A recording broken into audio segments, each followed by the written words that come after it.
I pasardhësve dhe pasuesve të profetit Muhammed alayhi salatu wassalam. Megjithatë, kjo nuk do thotë se ata janë më të mirë se ky ummet. Përkundrazi profeti Muhammed alayhi salatu wassalam është profeti më i mirë dhe ky ummet është ummeti më i mirë ndër të gjithë ummetët. Kur zbriti ky ajet, sahabët radhiyallahu anhum u pikëlluan sepse morën vesh se shumë nga banorët e mëhershëm do të jenë përpara tyre në xhennet. Dhe ata do të jenë më mbrapa, apo do të jenë më pak. Atëherë Allahu xhelle shanuhu për t'i qetësuar dhe për t'u treguar se kush ishte vërtet realiteti i këtij ajeti, zbret ajetet në një sure tjetër ku Allahu xhelle shanuhu ku i tregon profeti Muhammed alayhi salatu wassalam në thënien e tij, unë shpresoj që ju të jeni 1/4 e xhennetit.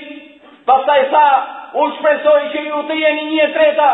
Bila unë shpresoj që ju të jeni gjysma e banorëve të xhennetit. Allahu Akbar.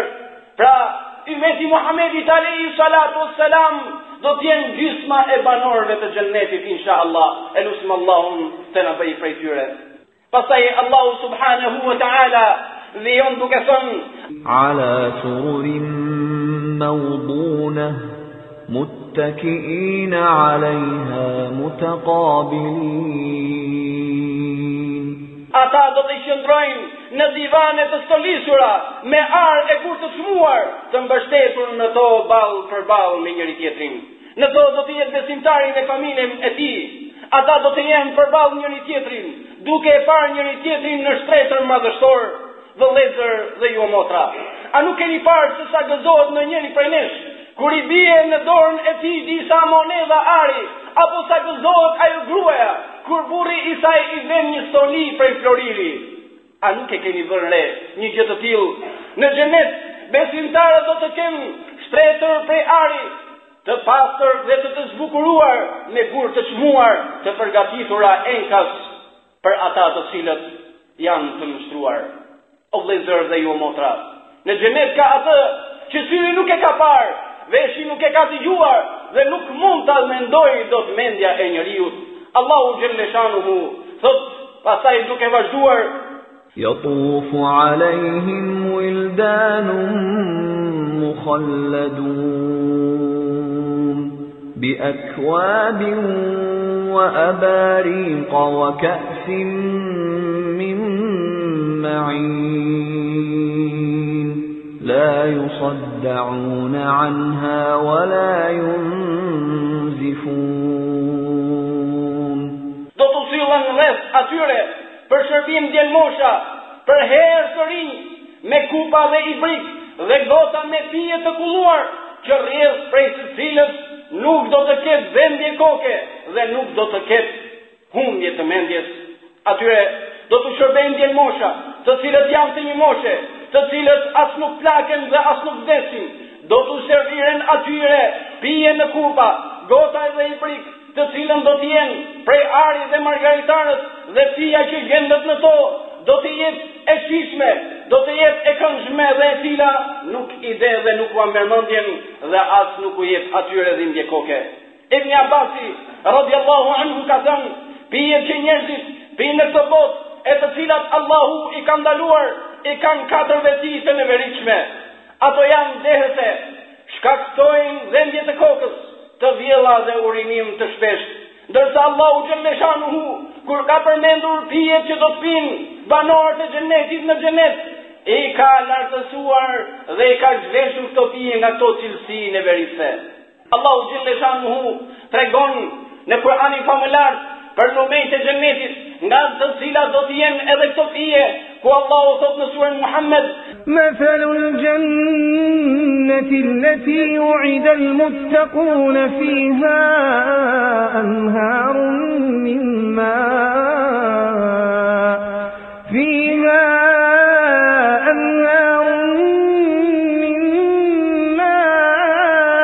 غير آسن وأنهار من لبن لم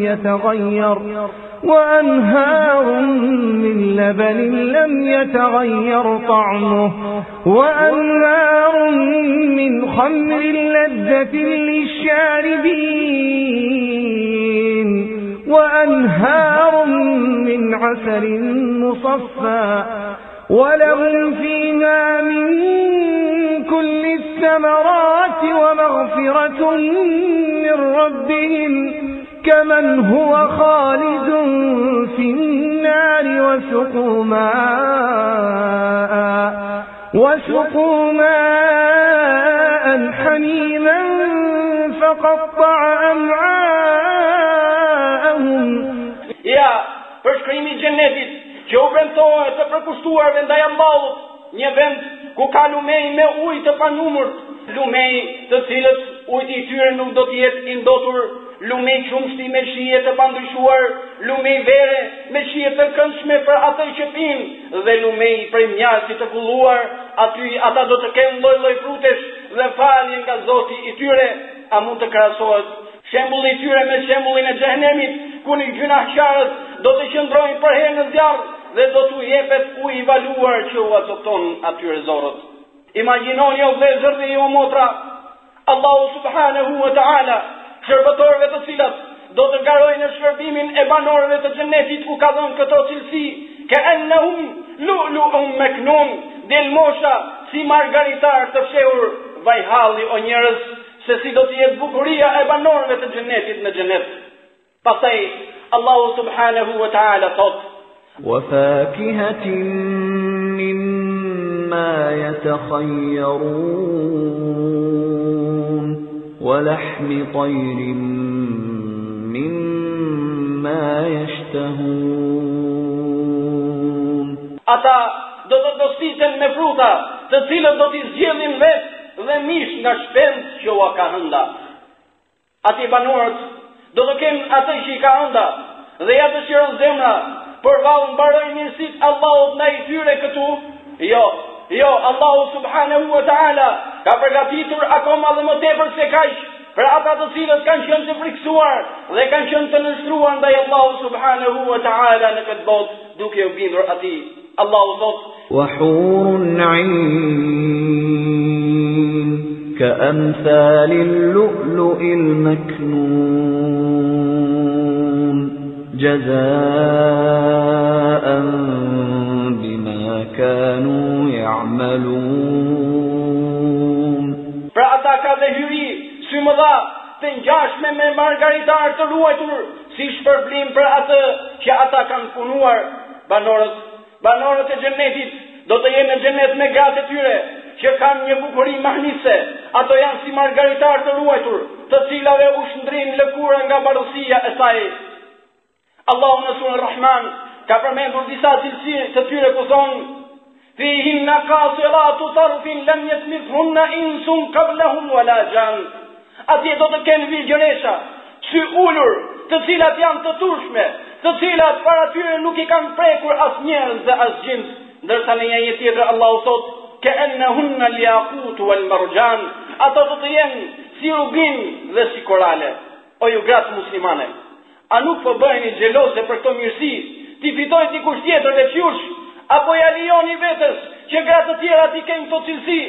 Po ju a nuk e dini se gratë në xhenet, një diamant në kurorën e saj është më e vlefshme se dynjaja dhe çfarë kanë në të. E nëse një nga gratë e xhenetit do të bështyri në ujtin e detit, ajo do ta bëjë ujtin e detit të ëmbël edhe pse kripa në të është shumë e madhe. E pra, shpejtoni në punë të mira dhe friksojeni Allahut që të jeni prej grave të xhenetit, të cilat do të jenë të një moshe që nuk do të plaken dhe nuk do t'i humbë bukuria kurrë. O jurinia islame, mos e humni këtë bukuri të përhershme, me kënaqësitë e pshore pas të cilave ka vetëm vuajtje dhe zemërim të Allahut ndaj jush.